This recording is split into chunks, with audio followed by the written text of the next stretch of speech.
Hello and welcome to my channel, Love Castles. Thank you so much for being here and for tuning in. So today I will be talking about 5 things you need to do before you buy land.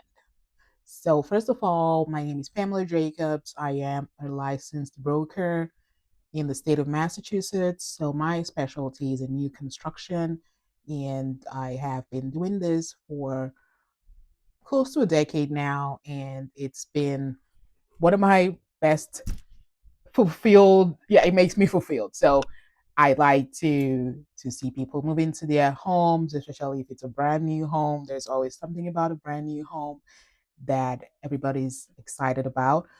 However, there's a lot of steps that goes into the whole. Just check my microphone here. All right, so there's a lot that goes into new construction.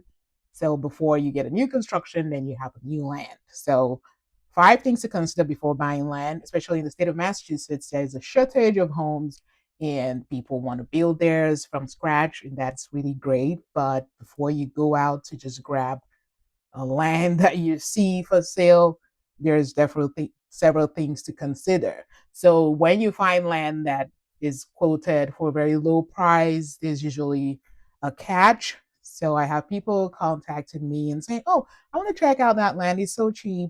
I should go get it," and things like that. I'm like, okay, first of all, is it buildable? So that's number one thing that you have to consider if you want to just go buy land. Like, is it buildable land? So there's nothing against people selling non-buildable lands. It's not illegal to list a land that is not buildable. You can do that and then tell people to do their due diligence and things like that. So, but you as a buyer, if you intend to build a house on the land, you have to make sure that it is buildable. So, first of all, does it contain wetlands? Things like that. That's number two. So you have to ask, does it contain wetlands? Which is something that would make the lot non-buildable. So the town will not allow you to build on a conserved land. So these wetlands is used to preserve nature. It's used to preserve the natural organisms that keep nature and things like that functional. So you cannot destroy the natural habitat of some certain organisms and animals just because you want to build land. So if it has wetlands, you will not be able to build on it. So that's number two that you need to consider. So number three is the location of the land. So if you're buying to live, then that's easily solved because if you like the area, if you like location, if it works for you, then you'll find. But if you are not buying to build, you're planning to sell, then you have to consider how you market the property and things like that. So location is very important. And does it have already, is it a developed area already in terms of, is it like, are there homes around it, or would it still need to have other properties come in? So those will determine how you market it in the end and the potential of the lot. So if it has a lot of potential, like even if it's not completely, the development is not completely set up, if there's high potential that maybe there's other builders that would tend to come around, or if there's an opportunity for development to really come up in that area, that would improve the potential of the lot. So those things are things you should consider. So number one, is it buildable? Number two, does it have wetlands? Number three, the location and the potential of the property. These are things that you need to consider.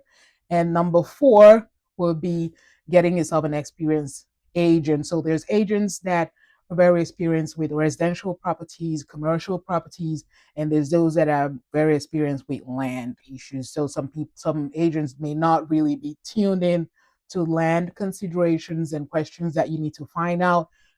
Some agents are not ready to go down to the town to find out what the lot is about and how it can be developed into buildable, or if it actually can be developed into buildable lots. So these are things you need to consider. You have to find yourself an experienced agent that has dealings or that has dealt with land issues and is very experienced with land. So number five is getting your, so when you get yourself an agent, they know what to do, they know how to ask questions about it, but you also need to already have this in mind just in case the agent misses any of it. And number five is getting yourself a licensed contractor and engineer or surveyor to work with.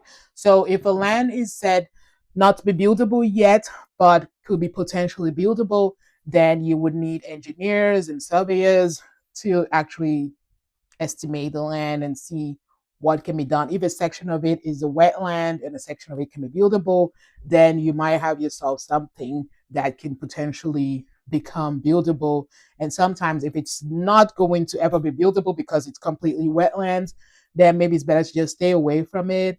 Or if you're ready to do the work, in some scenarios, there's some specifications that the town can give you where you have to construct a totally different area of wetlands in order to make a space, a part of the land buildable and things like that. So there's a lot to consider, and I hope you look into these 5 things before you go out and get yourself a plot of land.